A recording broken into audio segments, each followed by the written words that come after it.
À un moment donné, chacun d'entre nous, les yeux dans les yeux avec Jésus, il faudra répondre à l'appel. Et beaucoup d'entre vous avaient déjà répondu.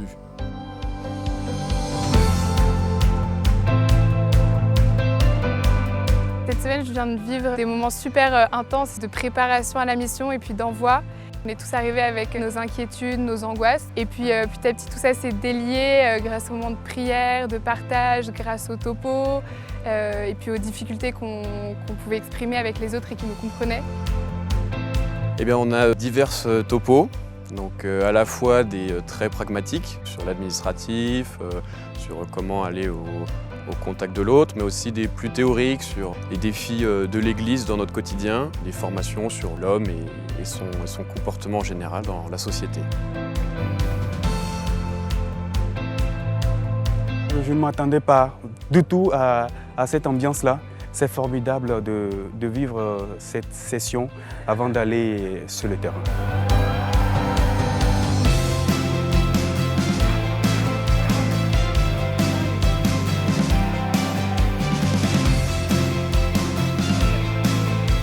On a reçu pas mal de clés pour mieux comprendre le monde dans lequel nous vivons actuellement, pour partir en confiance et en toute sérénité. Moi, je repars de cette formation hyper riche avec un élément super concret, c'est de passer de l'esprit de service à la rencontre fraternelle en fait. Oui, on a envie de donner plein de choses et en même temps reconnaître qu'on a besoin aussi de recevoir et on va sûrement beaucoup apprendre sur le terrain. Et quand vous reviendrez, vous serez encore missionnaire parce qu'il y a un morceau de votre cœur qui sera là-bas. Être missionnaire, c'est ça, avoir un bout de son cœur à un côté, être là-bas, et puis finalement avoir un cœur qui s'élargit aux dimensions du monde. Chers volontaires, merci d'abord de vous être rendus disponibles à la mission. Une mission que vous n'avez pas choisie, mais que vous avez reçue dans la confiance. Rappelez-vous que vous êtes d'abord des missionnaires de la fraternité qui enracinent leur mission dans le service et dans la prière. Nous partons au Bénin, à Banigbe, Pattaya en Thaïlande, Rio Maria au Brésil. Je suis envoyée à Nantes au sein de l'association Simon de Cyrène. En Zambie à Chikoa. Phnom Penh au Cambodge. À Abidjan en Côte d'Ivoire. Bafia au Cameroun, au Pérou, à Madagascar, en Afrique du Sud, aux Philippines. Allez, laisse tomber certaines choses, laisse tomber tes chaînes, même les bonnes choses de ta vie, et puis viens et suis-moi, choisis-moi et moi seul.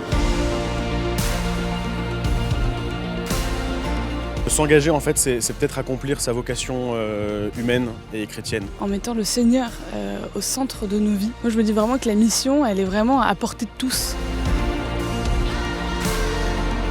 Plus ça avance, plus on a envie et on se sent porté par Fidesco, par nos proches aussi dans la prière.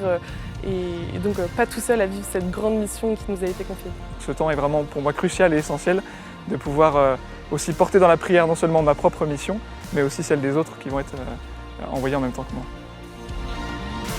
Je dirais aux autres volontaires qui partent avec moi qu'on est ensemble et que même si on ne fait pas du tout la même chose, on vit au fond les mêmes difficultés et les mêmes épreuves. Quand on va revenir, on sera trop content de se voir, d'échanger et on aura tous grandi, quoi.